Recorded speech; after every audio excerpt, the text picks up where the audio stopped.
حسینیات، یزیدیات بر محمد و آل محمد صلوات۔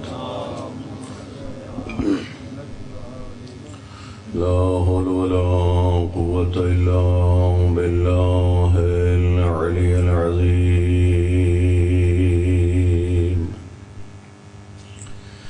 بسم الله الرحمن الرحيم۔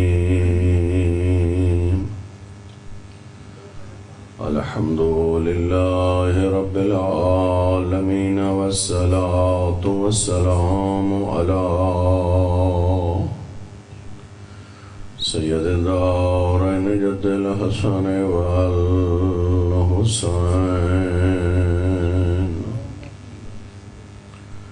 شمس بین القمرین، ہادینا وہدی ثقلین،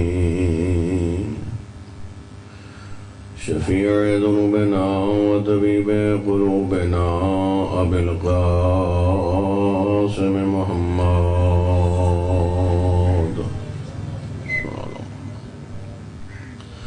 وعلى آل بیتہ الطیبین الطاہرین المعصومین، المنتخبین المنتجبین المظلومین،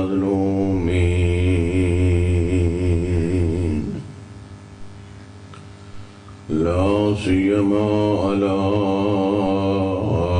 امام زماننا الحجة ابن الحسن العسكري أبو الصلوات،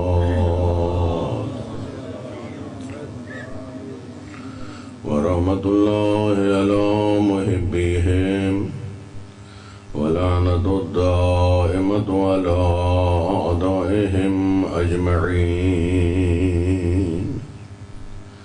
من يوم عداوتهم إلى قيام يوم الدين۔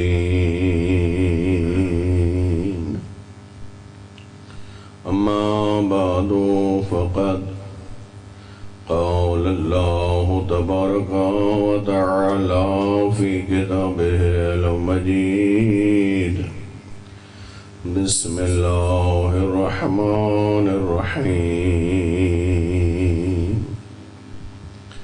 إنما يريد الله ليذهب عنكم الرجس أهل البيت ويطهركم تطهيرا۔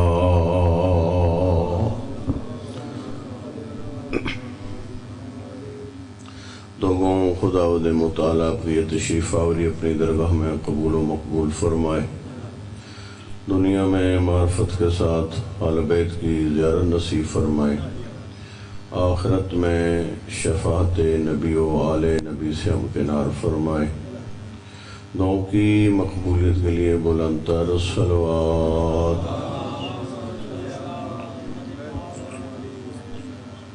ارشاد رب العزت ہو رہا ہے، انما یرید اللہ لیذہب عنکم الرجس اہل البیت، بس اور بس ارادہ پروردگار یہ ہے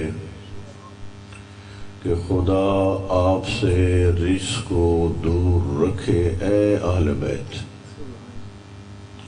وَيُطَهِّرَكُمْ تَطْهِيرًا، اور تمہیں اس طرح پاک رکھے جس طرح پاک رکھنے کا حق۔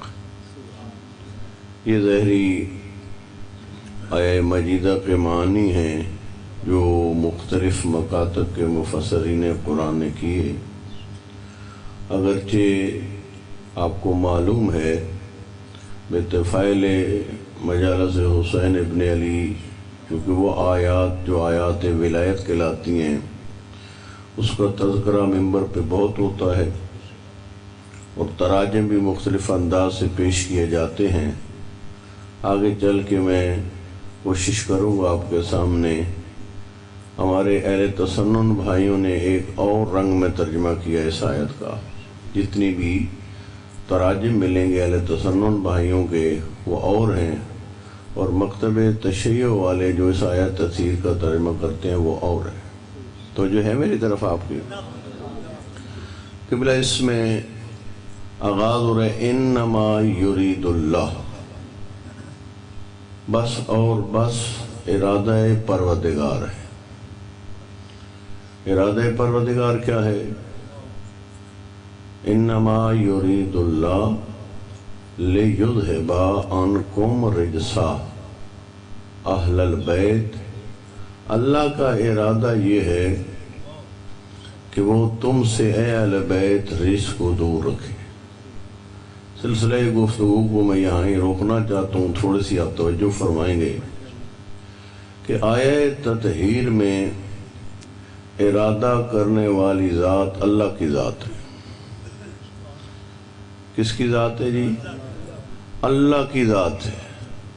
اور یہ علماء محققین نے بیان کیا کہ ارادے کی طاقت ارادہ کرنے والے کی طاقت سے معلوم ہوتی ہے۔ تو جو ہے میری طرف، ارادے کی طاقت ارادہ کرنے والی ذات کی طاقت سے معلوم ہوتی ہے۔ اور کون ہے آیہ تطہیر میں ارادہ تطہیر اہل بیت کرنے والا؟ وہ ہے اللہ کی ذات۔ اور جب تک اس اللہ کی معرفت نہ ہوگی اس وقت تک دنیا کو تطہیر اہل بیت سمجھ میں نہیں آ سکتا۔ تو جو ہے میری طرف آپ کی، تھوڑا سا آپ بولتے رہیں گے، شاید بہتر انداز میں تھوڑا سلسلہ گفتگو آگے بڑھا سکوں، کہ اس وقت تک عظمت تطہیر اہل بیت سمجھ میں نہیں آ سکتی جب تک ارادہ سمجھ میں نہ آئے، اور ارادے کی طاقت اس وقت تک معلوم نہیں ہو سکتی جب تک ارادہ کرنے والے ذات کی معرفت نہ ہو۔ اور میں آپ کو اس ذات کی معرفت کے لیے کسی عام دروازے پہ نہیں لے جانا چاہتا، اس ہستی کے دروازے پہ لے جانا چاہتا ہوں جو آیا تو اللہ کے گھر میں آیا، اور اٹھا اس جہان سے تو اللہ کے گھر سے اٹھا۔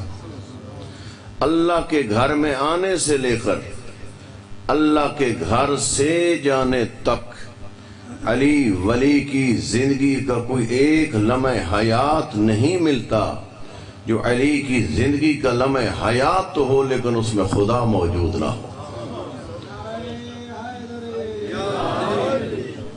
آئیے جناب عظیم گراں قدر کتاب نہج البلاغہ میں امیر المومنین فرماتے ہیں، او دنیا والو، او تجھے علی بتائے اللہ کے دین میں معرفت پروردگار کا مقام اور مرتبہ کیا ہے۔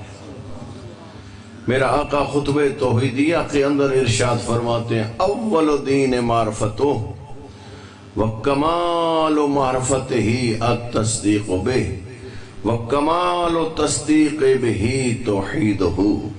تو جو ہے میری طرف، کون سی کتاب ہے نہج البلاغہ؟ جی کون ہے صاحب کلام؟ کاش ہم جھکتے علی ولی کے دروازے پر، آج ہماری قوم کا یہ حال نہ ہوتا جو آپ دیکھ رہے ہیں۔ کوئی سمجھ نہیں چل رہی علی کون ہے، علی کا رسول کون ہے، علی کا خالق اور مالک کون ہے۔ ایسے معاملات بگاڑ کے رکھ دیے گئے ہیں۔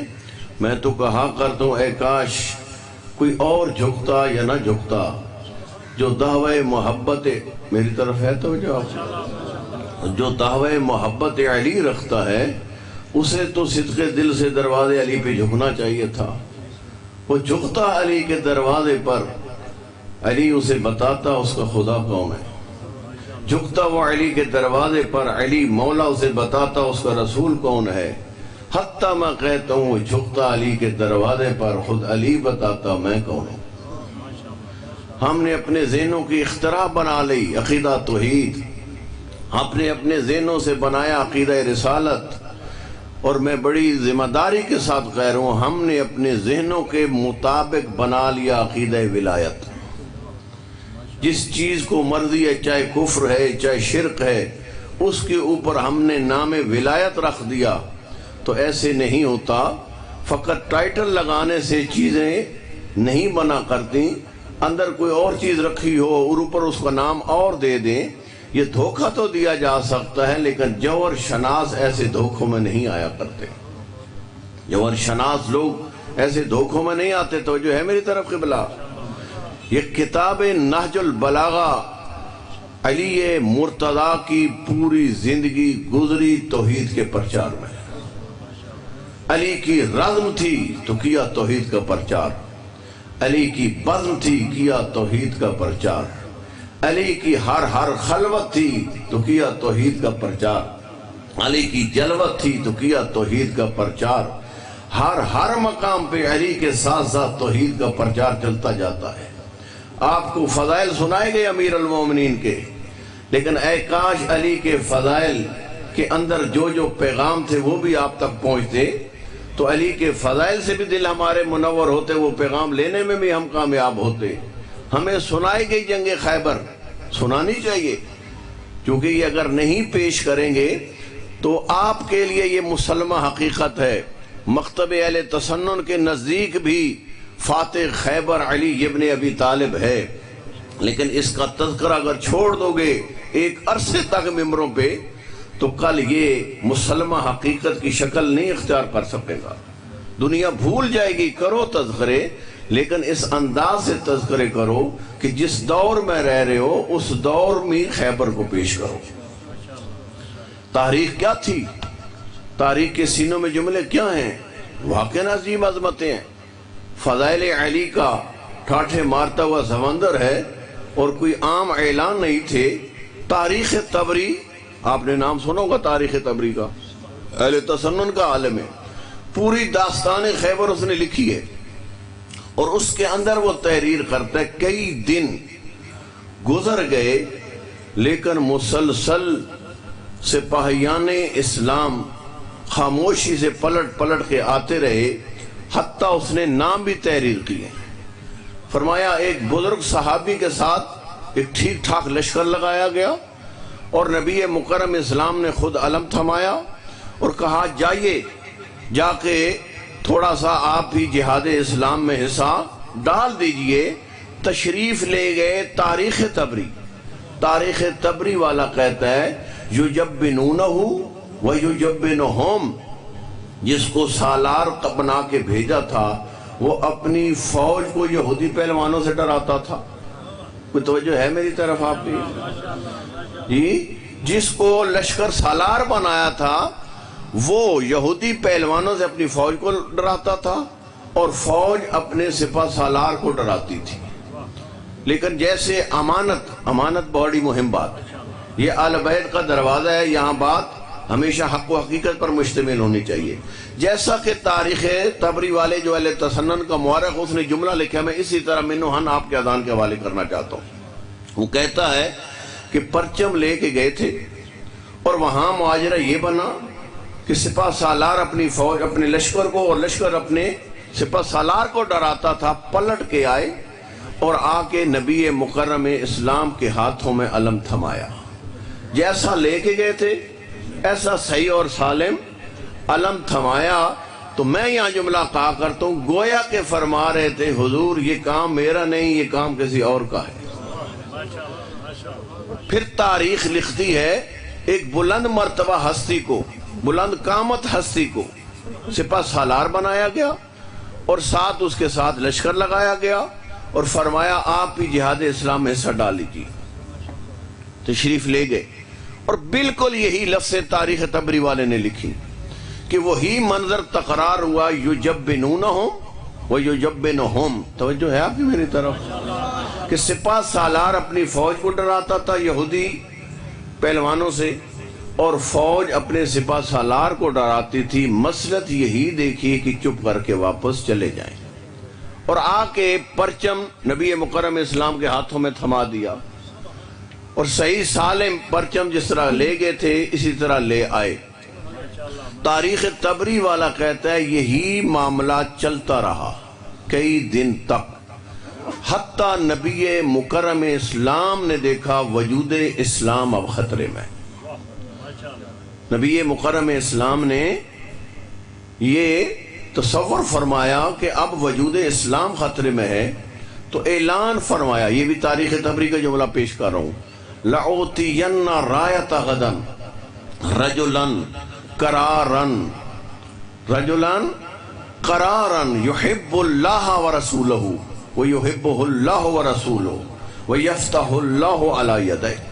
فرمایا اے مسلمانوں، کافی کھیل ہو گیا، کل میں پرچم اسے تھماؤں گا جو مرد میدان ہوگا۔ کل پرچم میں اسے تھماؤں گا جو کیا ہوگا؟ مرد میدان ہوگا، غیر فرار، دشمن کو پشت دکھانے والا نہ ہوگا۔ یحب اللہ و رسولہ، محب خدا ہوگا، محب رسول خدا ہوگا۔ وَيُحِبُّهُ اللَّهُ وَرَسُولُهُ، محبوب خدا ہوگا، محبوب رسول خدا ہوگا۔ اور آگے جملہ ارشاد فرمایا وَيَفْتَحُ اللَّهُ عَلَى يَدَيْهِ، اور میں محمد مصطفیٰ اعلان کر رہا ہوں، کل جو علم مجھ سے لے کے جائے گا، اللہ اس کے دونوں ہاتھوں پر اسلام کو فتح نصیب فرمائے گا۔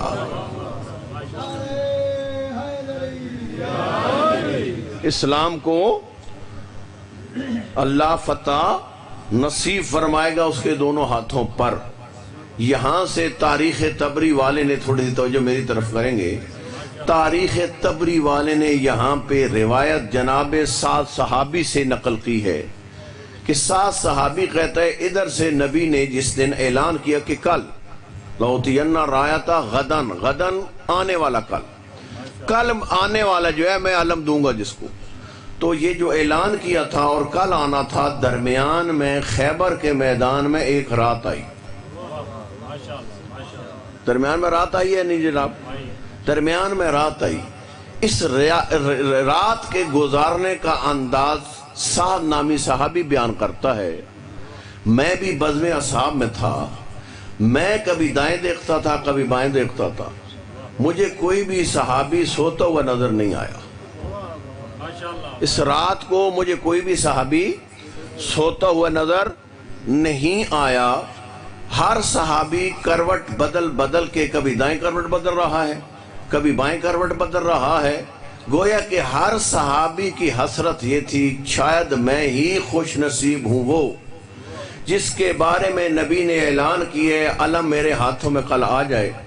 یہ کل علم نے ہاتھ میں نہیں آنا تھا، بلکہ نبی کی زبان سے چند تمغے مل جانے تھے، ایک دشمن کے سامنے ڈٹ جانے والا تمغہ، ایک دشمن کو پشت نہ دکھانے والا، توجہ ہے میری طرف، ایک دشمن کو پشت نہ دکھانے والا تمغہ، یہ ہے یعنی کہ بلا سچے نبی کی زبان سے تھا، ایک محب خدا ہونے کا تمغہ، ایک محب رسول خدا ہونے کا تمغہ، ایک محبوب خدا ہونے کا، تھوڑا سا بیدار ہوں گے، ایک محبوب خدا ہونے کا تمغہ، ایک محبوب رسول خدا ہونے کا تمغہ، اور پھر دیکھیے جس کے ہاتھوں کو اللہ نے انتخاب کرنا ہے اسلام کی فتح کے لیے، کتنے بڑے تمغے تھے قبلہ، اور تڑپنا بھی چاہیے تھا، پوری رات تڑپ تڑپ کے صحابیوں نے گزار دی کہ کل شاید علم ہمارے ہاتھ میں آ جائے۔ اگر آپ کی توجہ ہوتی تو یہ ہم ایک جملہ کہتا، میں کہتا دنیا ہم شیعوں کو کہتی ہے کہ یہ علم نکالنے کے لیے یہ بدعت کرتے ہیں، پوری رات جاگتے ہیں، قبلہ علم کو ہاتھ میں لینے کے لیے راتیں جاگ کے گزارنا سنت اصحاب رسول ہے۔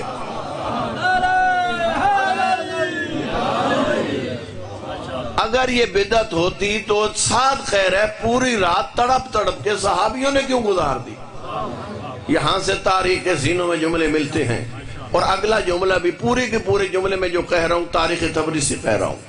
کسی دوست نے دیکھنا اردو میں ترجمہ بھی اب کتابوں کا ہو چکا ہے، تاریخ طبری والے کہتا ہے صبح بزم اصحاب یہ پہلا خیبر کا منظر ہے، حسنین کے نانے سے آنے سے پہلے پوری محفل سج گئی تھی۔ میں بڑی ذمہ داری سے جملہ کہہ رہا ہوں، ہمیشہ نبی بلاتے رہتے تھے، کوئی آتا ہی نہیں تھا، یہ بار بار لوگوں کو بھیج رہے ہیں، کسی صحابی کو بھیج رہے ہیں، کبھی خود آوازیں دے رہے ہیں، آتے ہی نہیں تھے جی۔ بڑے بڑے معاملے عجیب عجیب بنے صرف ان کے بر وقت نہ پہنچنے کی وجہ سے، لیکن وہاں کہتے ہیں کہ نبی کے آنے سے پہلے بزم اصحاب جم گئی تھی، نبی مکرم اسلام تشریف لائے۔ بزم اصحاب میں کون تشریف لائے؟ پاک نبی تشریف لائے، یہاں تھوڑا سا میں ادب سے جملہ کہنا چاہوں گا، یہ تاریخ طبری کا جملہ نہیں ہے. میں یہ کہا کرتا ہوں نگاہ نبوت نے اس چہرے کو ڈھونڈنا شروع کیا. نگاہ نبوت نے بزم اصحاب میں اس چہرے کو ڈھونڈنا شروع کیا. وہ چہرے وجہ اللہ علی نظر نہ آیا. چہرے وجہ اللہ علی جب نظر نہ آیا فوراً کہتے ہیں اینا اینا علی. میرے آقا فرماتے ہیں اینا اینا علی، کہاں ہے علی؟ تو ایک نہیں، سعد کہتا ہے بہت سارے بولے، بہت سارے بولے کہ آقا وہ تو آشوب چشم میں مبتلا ہیں، وہ تو جہاد کر نہیں سکتے. تو میں یہ جملہ کہہ رہا ہوں گویا کہ حسنین کا نانا کہہ رہا تھا محمد سے سیکھنے کی کوشش کرو، سکھانے کی کوشش نہ کرو. حالت دیکھیں.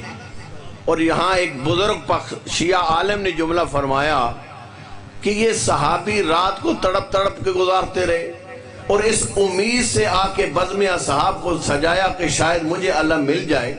اس سارے واقعے کی وجہ یہ ہے ان کو علم تھا علی ابن ابی طالب عشوب چشم مبتلا ہیں، کیونکہ علم انہیں بھی تھا اگر علی کسی میدان میں ہو تو پھر یہ تمغے کسی اور کو نصیب نہیں ہو سکتے.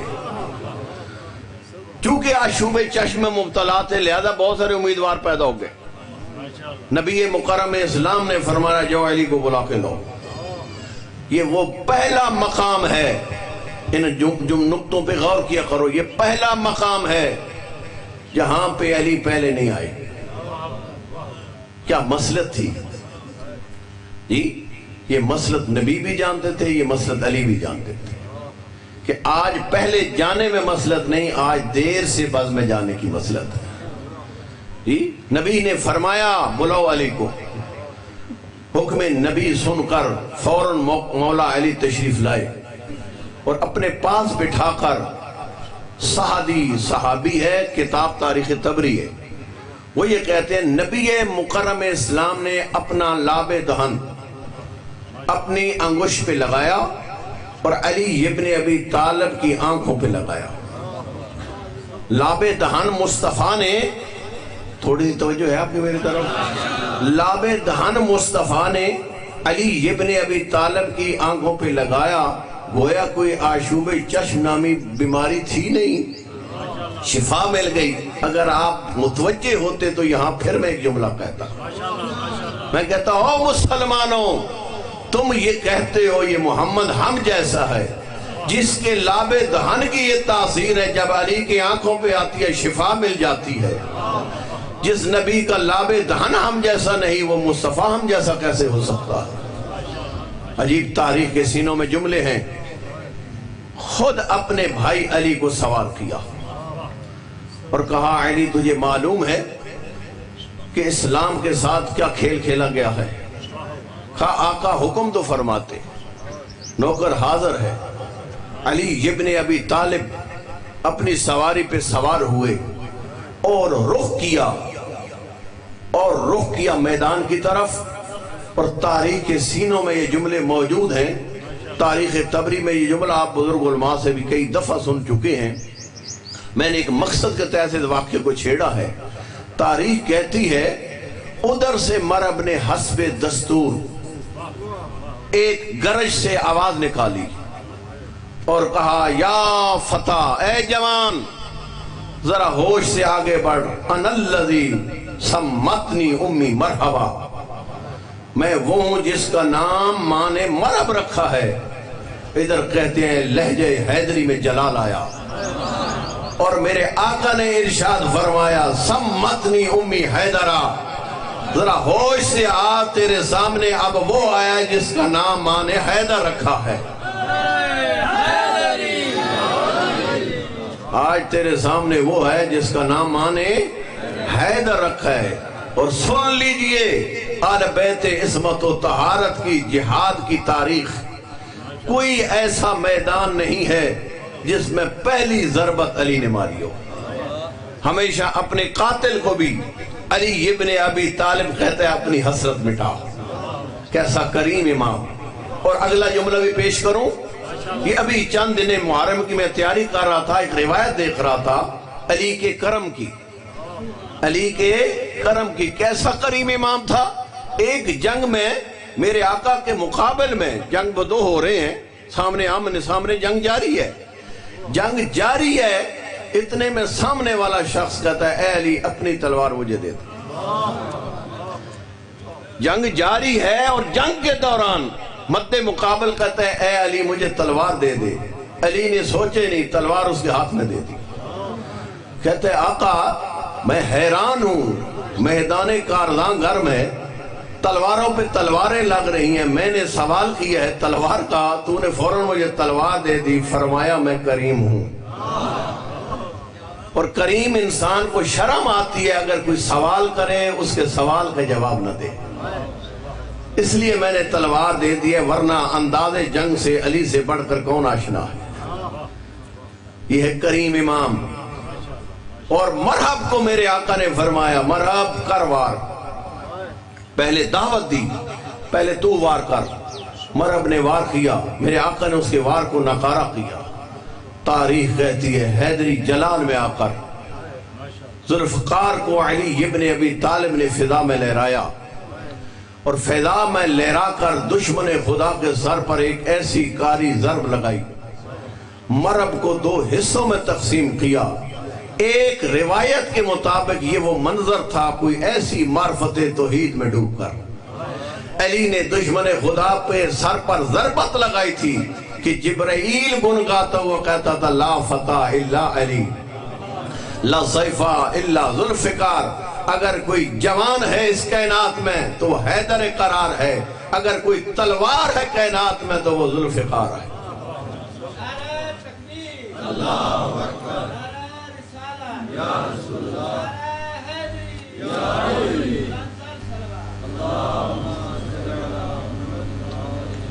تو جو فرمائیے قبلہ، تاریخ کے سینوں میں جملے موجود ہیں کہ ادھر سے یہودی پہلوانوں کو بچھاڑنے کے بعد علی ابن ابی طالب نے، مجھے نہیں معلوم آپ نے کیا سن رکھا ہے، جو میں نے پڑھا میں وہ جملے پیش کروں گا کہ علی ابن ابی طالب نے اس مشہور قلعے کے در کی طرف رخ کیا، تنہا ہے علی، اور تاریخ کہتی ہے 2 انگلیاں علی ابن ابی طالب نے در خیبر میں ڈالی۔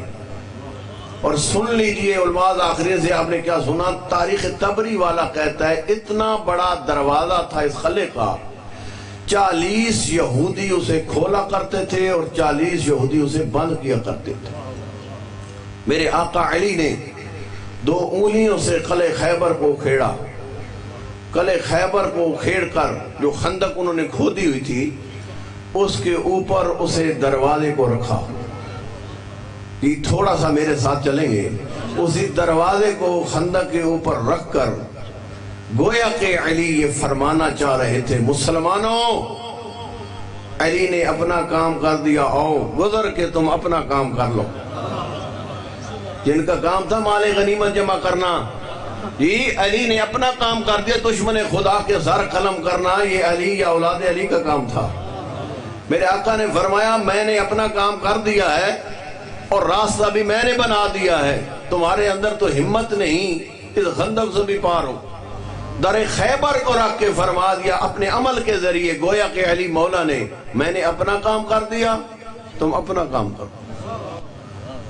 اور اب یہاں پہ ہی قبلہ پوری کائنات متوجہ تھی علی ابن ابی طالب کی طرف کہ کتنی ہمت والا ہے علی، کس قوت بازو کا مالک ہے علی، کتنی طاقت کا مالک ہے علی، کتنی قدرت کا مالک ہے علی۔ پوری کائنات کی نگاہ علی کی قوت بازو پہ جمی ہوئی تھی، اور علی اس کائنات میں اپنا آپ پہچانوانے آیا ہی نہیں تھا، آیا تھا خدا کو پہچانوانے کے لیے۔ میرا اور آپ کا آقا علی کہتا ما قلعت باب خیبرہ بقوت الجسمانیہ بل بقوت الربانیہ۔ میرا آقا گویا کہ فرمانا چاہتا ہے دنیا والوں ہمت علی کو داد نہ دو، قدرت بازو علی کو داد نہ دو، طاقت بازو علی کو داد نہ دو، بلکہ اس ذات کی طرح متوجہ ہو جو جس نے اس بازو میں طاقت رکھی ہے۔ قلعہ خیبر بھی اکھڑتا ہوئے نظر آتا ہے، مرب کا سر بھی اڑتا نظر آتا ہے۔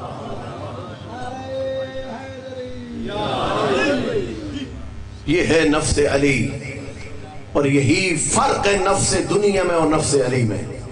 نفس دنیا وہ ہوتا ہے جو خدا سے نگاہ ہٹا کر اپنے اوپر جماتا ہے، اور یہ نفس علی ہے اپنے سے نگاہ ہٹا کر خدا کی طرف متوجہ کرتا ہے۔ یہی تو بات ہے جب انگلی کے اشارے سے ڈوبا ہوا سورج پلٹایا علی نے تو دنیا ورت حیرت میں ڈوب گئی۔ کیا طاقت ہے انگشت علی میں، کیا ہمت ہے انگشت علی میں، کیا قدرت ہے انگشت علی میں۔ علی نے اسی خالق کے سامنے سر سجدے میں رکھ کر دنیا والوں کو بتلایا انگشت کی طاقت کی طرف متوجہ نہ ہو، اس ذات کی طرف متوجہ ہو جس نے علی کو یہ روحانیت کا مقام عطا کیا، جس نے علی کو یہ مقام اور مرتبہ عطا کیا ہے، اس ذات کی طرف متوجہ ہو۔ یہ سنتے رہتے ہو نا جملے۔ مال غنیمت خیبر میں اتنا تھا کہ اپنی سواریاں پر کر کے پلٹے تھے مسلمان۔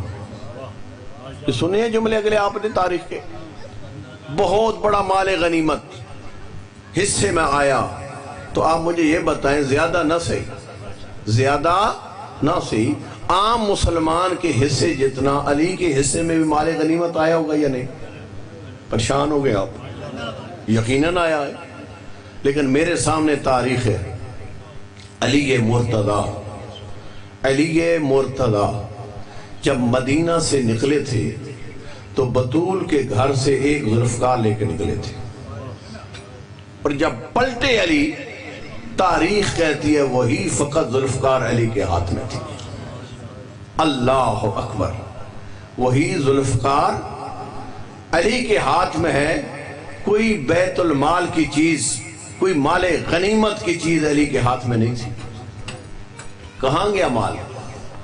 کہتے ہیں میدان خیبر سے لے کر در بطول تک جتنے بھی راستے میں فقیر مسکین علی کو نظر آئے، میرا اور تیرا عظیم امام تقسیم کرتا گیا، تقسیم کرتا گیا، تقسیم کرتا گیا، سارا مال تقسیم کر دیا۔ جملہ میں نے کہہ دیا، آپ نے سن لیا۔ میری مائیں بہنیں بھی پردے کے اندر بیٹھی ہیں، سفید ریش بھی تشریف فرما ہیں۔ بڑے بڑے کام انسان کرنا چاہتا ہے کہ رائے خدا میں یہ دے دوں، رائے خدا میں یہ کر دوں۔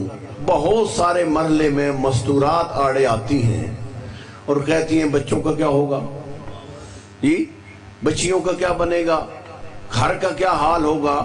خاتون خانہ ہی ہے جو انسان کو خدا کی طرف راغب بھی کرتی ہے، اور یہ خاتون خانہ ہی ہوتی ہے جو انسان کو خدا سے دور بھی کرتی ہے۔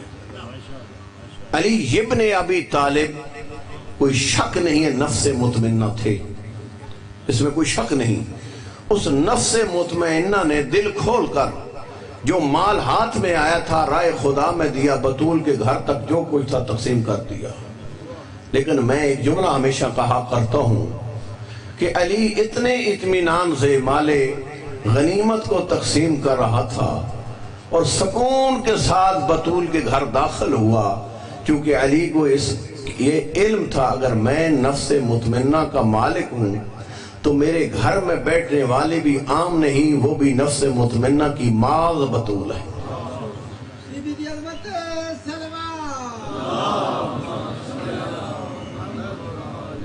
اتنے تاریخ میں جملے ملتے ہیں۔ جو ہی میرے آقا نے قدم رکھا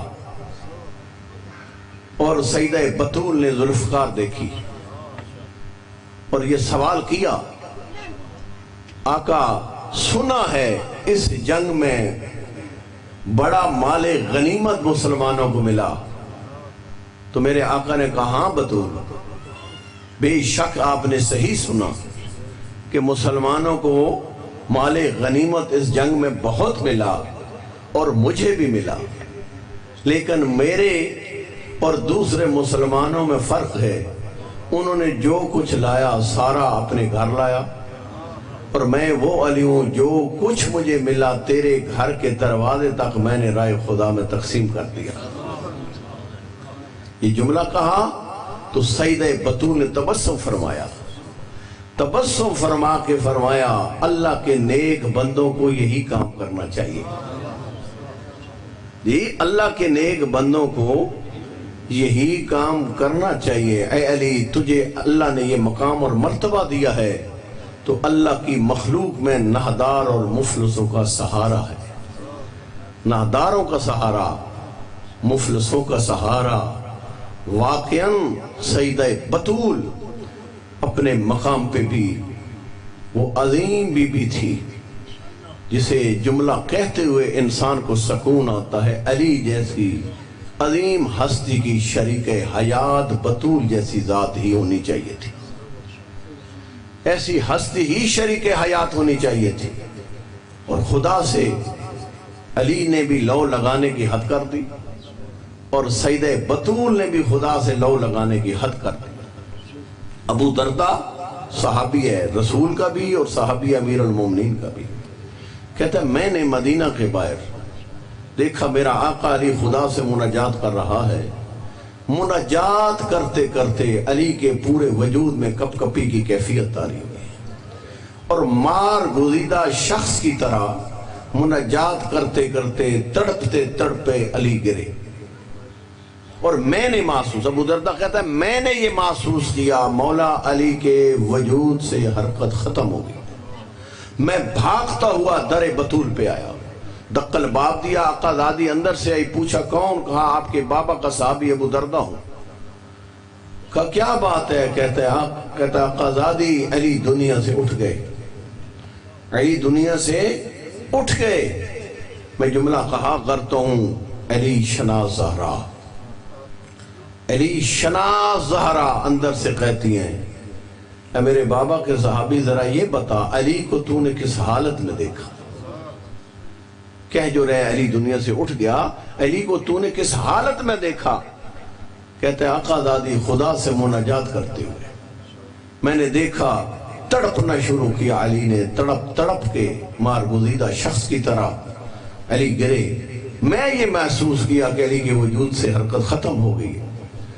تو بی بی یہ دو عالم فرماتی ہیں اے ابو دردہ تو نے آج علی کی یہ حالت دیکھی، میں کئی مرتبہ علی کی یہ حالت دیکھ چکی۔ یہ وہ مثالیں ہیں خدا سے لو لگانے کی۔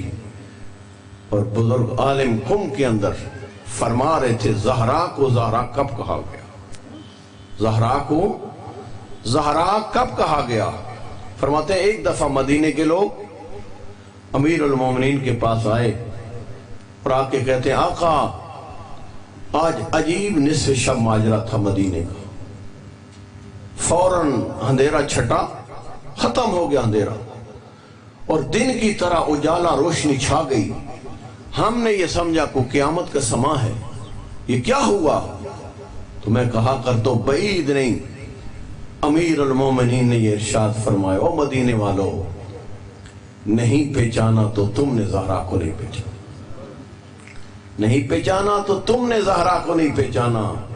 یہ کنیز خدا نصف شب خدا سے مناجات کرتے ہوئے مصلی عبادت پہ آئی اور مناجات کرتے کرتے خشیت پروردگار کی وجہ سے سیدہ بطول کے چند آنسو ٹپکے جو بی بی کے رخسار پہ جاری۔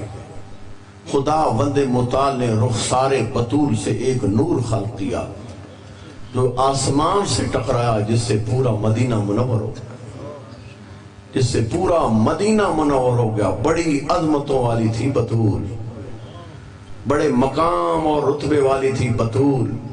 7ویں جلد نہج البلاغہ کی شرح حبیب اللہ خوئی لکھتا ہے جب معاشر برپا ہوگا تو کہ دو جملے سیدہ بطول کے توسل کے کہنا چاہتا ہوں، ذرا اس جملے کو سنیے، میرا خیال ہے مصاب ہونے کے لیے جملہ کافی ہوگا۔ معاشر ہوگا، نور کی اماری ہوگی، 70,000 حور کا حالہ ہوگا، اس سواری پہ بی بی سوار ہوگی، حکم ہوگا کہ بطول داخل ہو جا، بی بی کی سواری قدم نہیں اٹھائے گی، پھر حکم ہوگا جس کو چاہتی ہے لے کے داخل ہو جا، جس کو چاہتی ہے لے کے داخل ہو جا۔ تو یہی حبیب اللہ خوئی نے 7ویں جلد میں جملے تحریر کیے ہیں کہ آقا زادی اپنے محب اور اپنی اولاد کے محبوں کو پورے معاشر سے چنے گی، ساتھ لے گی۔ اتنے میں پھر آواز قدرت آئے گی کہ جس جس نے اے محبان بطول، اے محبان اولاد بطول، اگر تمہیں کسی نے ایک گلاس پانی کا پلایا اس لیے کہ تم محبان بطول، تم محبان اولاد بطول ہو، ان کو بھی لے لو۔ کسی نے تمہیں ایک لقمہ کھانا کھلایا، ان کو بھی لے لو۔ جنہوں نے تم سے اس لیے محبت کی کہ تم بطول اور اولاد بطول سے محبت رکھتے ہو، انہوں بھی ساتھ لے لو۔ یوں صف لگے گی، اب سیدہ بطول کی سواری قدم اٹھائے گی، اور یہی جملے ہیں حبیب اللہ خوئی کے۔ اتنے میں ایک صدا بلند ہوگی، یا اہل محشر غضوا ابصارکم حتی تجوز فاطمہ بنت محمد۔ اے اہل معاشر اپنی نظریں جھکا لو، عام بی بی نہیں آ رہی، سیدہ کونین اب قدم رکھ رہی ہے۔ جو ہی بی بی قدم رکھے گی حسب دستور نبی کی بیٹی کے آنے پہ نگاہ پڑے گی، اللہ کا پاک نبی بطول کے احترام میں کھڑا ہو جائے گا، اور افضل الانبیاء کو دیکھ کر باقی انبیاء بھی کھڑے ہو جائیں گے۔ کیا مقام ہوگا سیدہ کا؟ 1,24,000 انبیاء بطول کے احترام میں کھڑا ہوگا۔ میں کہوں گا آقا زادی تیرا یہ مقام کہ تیرے استقبال میں 1,24,000 انبیاء کھڑا رہا، نہ معلوم تو کس طرح مدینہ کے دربار میں کھڑی رہی، نہ معلوم تو کس طرح قرآن کی آیتیں پڑھ پڑھ کے سناتی رہی، نہ معلوم کس طرح صاحب مسند تیری آیتوں کو جھٹلاتا رہا۔ اتنا جملہ قم کے اندر ایک بزرگ فرما رہے تھے، جب صاحب مسند سے نہ مایوس ہوئی نہ زہرا، رخ کیا صاحب کی طرح بھرا دربار تھا، اور بی بی نے رو کے کہا تھا تم بھی تو میرے بابا کے صحابی ہو۔ بی بی رو رو کے کہتی تھی تم بھی تو میرے بابا کے صحابی ہو، تم میں سے کوئی ہے جو زہرا کی صداقت کی گواہی دے؟ او عزادارو، پورے بھرے دربار سے بطول کے حق میں کوئی ایک بھی نہ اٹھا، مایوس ہو کے بابا کے دربار سے واپس پلٹی، اور جس طرح ایک مایوس کی آنکھ پہ نگاہ پڑتی ہے، علی ولی کے چہرے پہ نگاہ پڑی، غش کر کے گری بطول، گھر میں غش کر کے گری بطول۔ امیر المومنین نے سیدہ بطول کے سر کو آغوش میں رکھا اور یہی جملہ فرماتے تھے، بطول حق نہیں ملا تو کوئی غم نہیں، بطول حق نہیں ملا تو کوئی غم نہیں۔ سنو گے جملہ؟ بطول رو رو کے کہتی تھی آقا علی حق نہ ملنے کا اتنا در نہیں جتنا مجھے اس اقبال نے رلایا، میرے بابا کے صحابیوں سے بھرا دربار تھا، کسی ایک صحابی نے اٹھ کے نہ کہا ہے بطول جو کچھ تو کہہ رہی ہے سچ کہہ رہی ہے۔ بس عزادارو، بابا کی وفات کے بعد 75 دن یا 95 دن زندہ رہی، لیکن مورخین کہتے ہیں 3 کام بطول نے ترک نہ کیے، لم تزل بعد وفات ابیہا محمرۃ العین، معصبۃ الراس، منحدۃ الرکن۔ کہتے ہیں 3 کام بطول نے چند دنوں میں ترک نہیں کیے۔ ایک، ہمیشہ بطول کی آنکھیں سرخ رہی، ہائے عزادارو ہمیشہ بطول کی پیشانی پہ موت کی پٹی رہی۔ اور جوانوں ذرا سینوں پہ ہاتھ رکھو، تیسرے عربی کے جملے کا میں ترجمہ کرتا ہوں، مجھے یہ تو بتاؤ حسنین کی ماں کا سن کتنا تھا؟ 18 سال کا سن تھا نا۔ یہی مقتل کہتی ہے منحدۃ رکن، کمر جھکا کے چلتی رہی زہرا۔ وہ کون سے درد تھے جنہوں نے زہرا کی آنکھیں سرخ کر دی؟ وہ کون سے درد تھے جنہوں نے زہرا کی کمر جھکا کے رکھ دی؟ آیت اللہ خوئی کی استاد مرج اعظم آغا اصفہانی وہ فرماتے ہیں بطول کے دردوں کا آغاز ہوتا ہے دروازے سے۔ کہتا ہے بطول کے دردوں کا آغاز ہوتا ہے دروازے سے۔ کہتا ہے کسی مظلوم کا 1 گواہ ہوتا ہے، 2 گواہ ہوتے ہیں، بطول وہ مظلوم ہے جس کے 3 گواہ ہیں۔ سنو گے جملے؟ فرماتے ہیں البابو والجدارو ودماؤ شہود و صدق ما بہی خفاہو۔ کہتے ہیں او غربت دارا پہ رونے والے، ایک در کا تصور کر اور ایک دیوار کا تصور کر، ایک در و دیوار کے درمیان بہنے والے خون کا تصور کر۔ اور جب بھی کوئی مصیبت کا وقت آتا ہے مستور پہ، اپنے بھائیوں کو پکارتی ہے۔ اور زہرا کا کوئی بھائی نہ تھا، وہ اپنے بیٹوں کو پکار پکارتی ہے، کم سن حسنین تھے، یہی فطرت مستور ہے، اپنے وارث کو پکارتی ہے۔ مسلط اسلام کی زنجیروں میں جکڑا ہوا علی تھا، اگر آواز بلند ہوئی تو مقتل نے یہی لکھا، بی بی کہتی تھی یا فضہ خذینی قد قتل ما فی آشائی، بی بی کہتی ہے فضہ آ مجھے سہارا دے، میرا محسن مارا گیا۔ اجرکم اللہ، اجرکم اللہ۔ مرحوم اصفہانی کہتا ہے ایک درد ہے بطول کا جو ممبر مظلوم پہ بڑا کم بیان ہوا، سینوں پہ ہاتھ رکھو، وہ درد آپ کے سامنے رکھوں، عظیم مرجع کا جملہ ہے، ہر شعر کے پیچھے احادیث موجود ہیں۔ وہ فرماتے ہیں لستو ادری خبر المسماری سل صدرہ خزانت الاسراری۔ مرحوم اصفہانی کہتا ہے اس میخ کے بارے میں مجھ سے سوال نہ کرو، اس میخ کے بارے میں مجھ سے سوال نہ کرو جو امت کی لگائی ہوئی آگ سے سرخ ہو چکی تھی۔ کہتے ہیں اس میخ کے بارے میں سوال کرنا ہے تو زہرا کے سینے سے سوال کرو، جس سینے میں جا کے یہ میخ پہ وسط ہوئی۔ بطول کی آواز بلند نہیں، بابا تیری زہرا اجر رسالت لے رہی ہے۔ اجرکم اللہ۔ ایک قیامت کا منظر آیا میری آقا زادی کے سامنے، محسن کی موت بھول گئی، میک کا زخم بھول گئی، پوچھو وہ کون سا قیامت کا منظر تھا؟ اتنا مقتل کہتی ہے محمد کی امت کے بزدلوں کے ہاتھ تھے، علی ولی کے گلے میں رسیاں تھیں، کھینچ کھینچ کے لے جایا جا رہا تھا۔ محافظہ امامت بھی آگے بڑھ کے کہتی ہے نہ جانے دوں گی علی کو، اور ظالموں نہ جانے دوں گی حسنین کے بابا کو، اور ظالموں نہ جانے دوں گی زینب کے بابا کو۔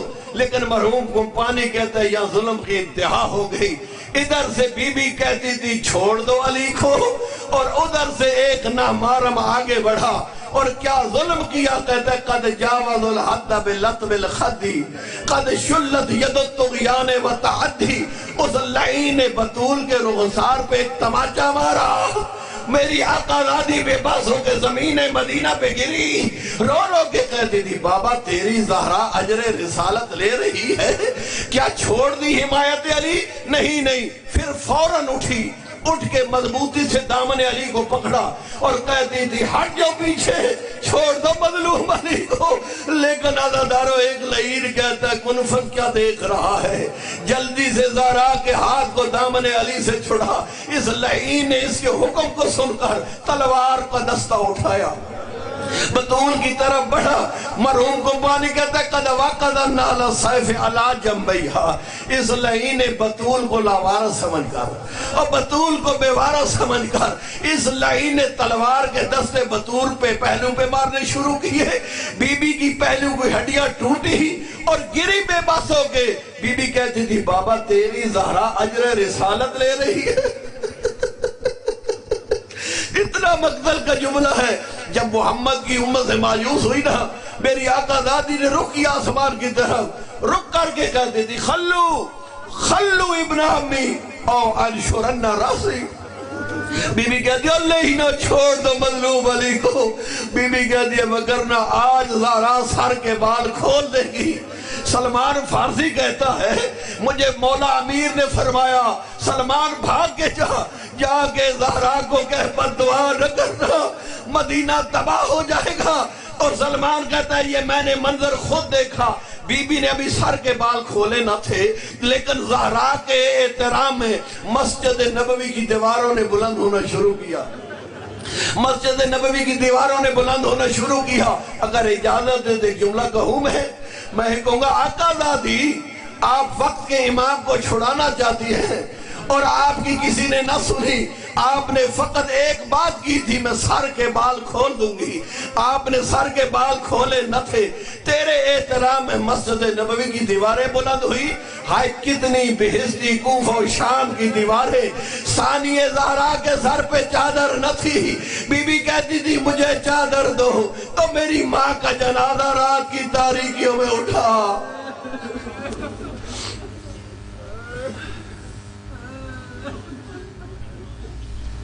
اللہ لعنت اللہ علی قوم ظالمین وسیعلم الذین ظلموا ایہم منقلب ینقلبون۔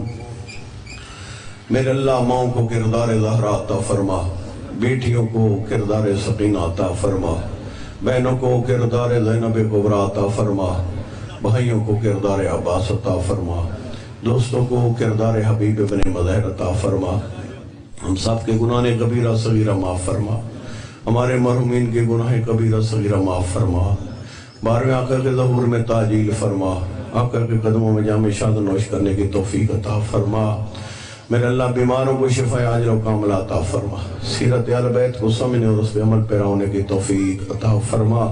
رب صلی علی محمد و